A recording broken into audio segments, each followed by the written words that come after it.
लेकिन अब पता चला नीरव मोदी दूर नहीं गए। मणिपुर की घटना देखने के बाद मुझे यह पता चला नीरव मोदी यहाँ हिंदुस्तान में जिंदा है और नरेंद्र मोदी नीरव मोदी बनके अभी भी चुपचाप अपने चुप्पी साधे होकर बैठे हैं। सर मैं गलती क्या की सर इनको माफी मांगना चाहिए। इनका पार्टी इनको समझ नहीं, क्या क्या बात कर रहे हैं सर ये? जांच से लेकर सर देखिए ये नो कॉन्फिडेंस मोशन की ताकत कितने हैं कि हमारे प्रधानमंत्री को हम लोग खींच के सदन में लाकर बैठे। यही ताकत होते हैं संसदीय परंपरा की।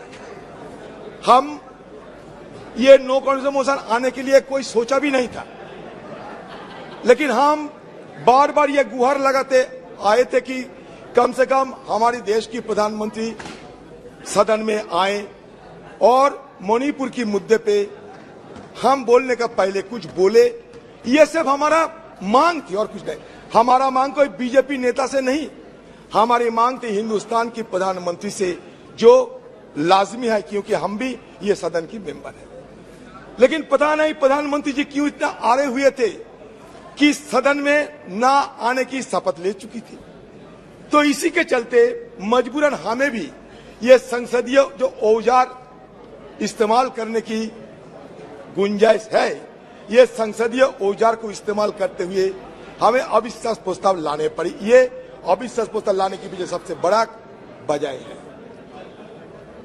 सर, कल जब सदन में हम लोग चर्चा में भाग ले रहे थे तो सदन में एक गूंज उठी कि हमारे देश से भ्रष्टाचार, क्विट इंडिया, परिवारवाद, क्विट इंडिया वगैरह वगैरह, क्योंकि ये 9 अगस्त हमारे अगस्त क्रांति दिवस मना जाता सर। मैं इसके बारे में कुछ बोलना चाहते हैं। आप एक बार नहीं 100 बार प्रधानमंत्री बने, हमें कोई फर्क नहीं।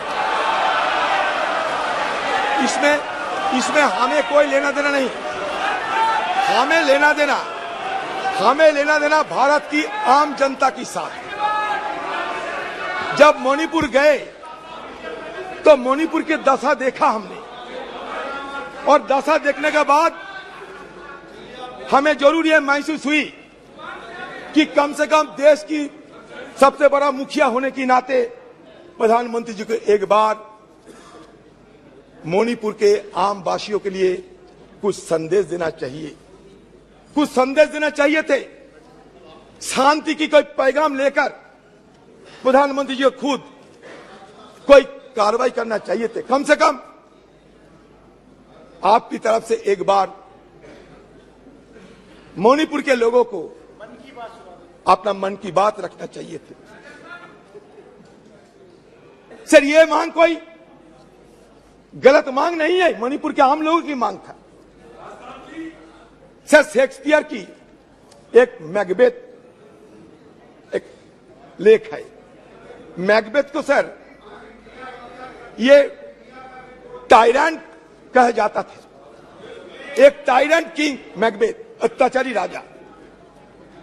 तो मैकबेथ के अत्याचार देखते हुए शेक्सपियर ने बड़े दुख जताई थी और कह रहे थे कि स्कॉटलैंड में जिस तरीके की हमला हो रहे हैं, जिस तरीके की दुर्दशा देखे जाते हैं, तो उसमें बड़ी दुख के साथ एक कोई शब्द लिखे थे, इट वीप्स, इट ब्लीड्स,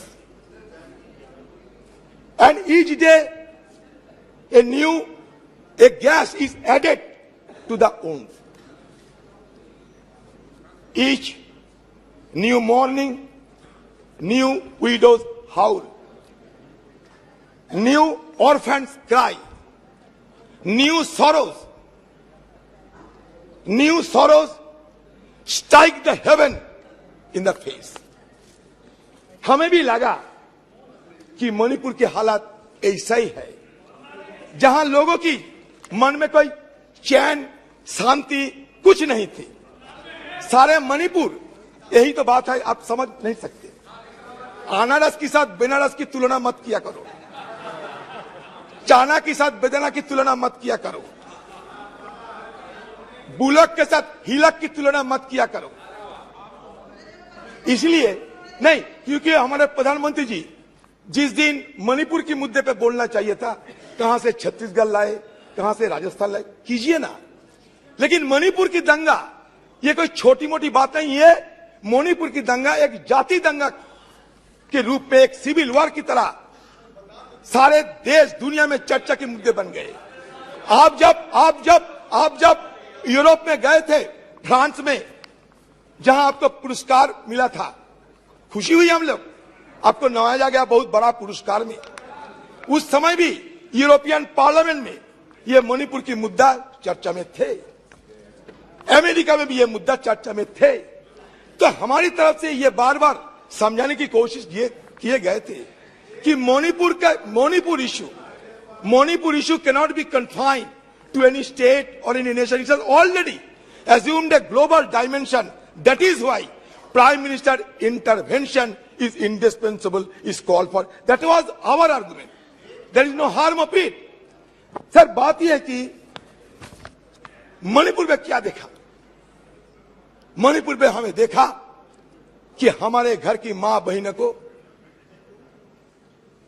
वस्त्रहीन हालत में विवश करके उन पे ऊपर हमला हो रहे हैं, बलात्कार की घटना घट रही है।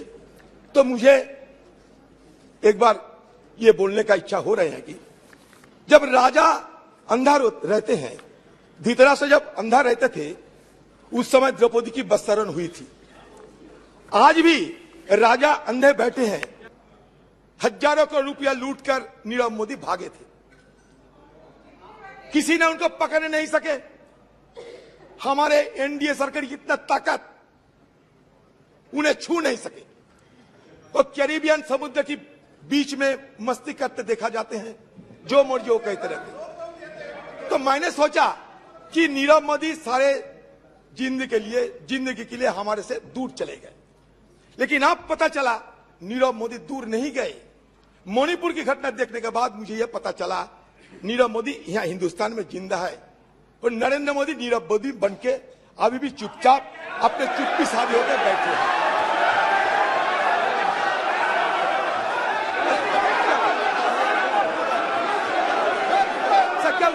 क्या गलती? सर, मैं गलती क्या की? सर, इनको माफी मांगना चाहिए। इनका पार्टी इनको समय नहीं दिया, जैसे गृह मंत्री ने बताया, समय हमारे पार्टी से लिया है। और अभी इनका क्या क्या बात कर रहे हैं सर? भारत छोड़ो आंदोलन, जिसे अगस्त क्रांति के नाम से भी जाना जाता है, एक राष्ट्रव्यापी सविनय अवज्ञा आंदोलन था, जिसका आह्वान 7 अगस्त 1942 को अखिल भारतीय कांग्रेस समिति के बॉम्बे सत्र द्वारा किया गया था। इसकी शुरुआत 8 अगस्त को मुंबई के ग्वालियर टैंक मैदान में दिए गए अपने भारत छोड़ो अभियान के भाषण में गांधी जी के करो या मरो के आह्वान के अनुसार 9 अगस्त को होनी थी। अंग्रेजों ने 8 अगस्त को ही बड़े पैमाने पर लोगों की नजरबंदी के साथ अत्यंत तेजी की प्रतिक्रिया व्यक्त की। 1 लाख से अधिक गिरफ्तारियां की गई, जिनमें गांधी जी सहित कांग्रेस के शीर्ष नेतृत्व के नेता भी शामिल थे। बड़े पैमाने पर जुर्माना लगाया गया और प्रदर्शनकारियों को सार्वजनिक रूप से मारा पीटा गया। हिंसा में सैकड़ों नागरिक मारे गए, जिनमें से अनेक पुलिस और सेना की गोली से मारे गए। सर, मैं ये कहना चाहता हूं इसलिए कि इसके पहले भी मैसूर में एक भयानक नरसंहार हुआ था, जहां हिंदू महासभा और आरएसएस की बेहद करीबी मैसूर के राजा की सशस्त्र सेना ने तिरंगे को सलामी देने के लिए 22 कांग्रेस कार्यकर्ताओं को गोली मारकर हत्या कर दी थी। 1942 में कानपुर में हिंदू महासभा शासकों के साथ सहयोग करने की रणनीति को निम्नलिखित शब्द में रेखांकित किया गया था।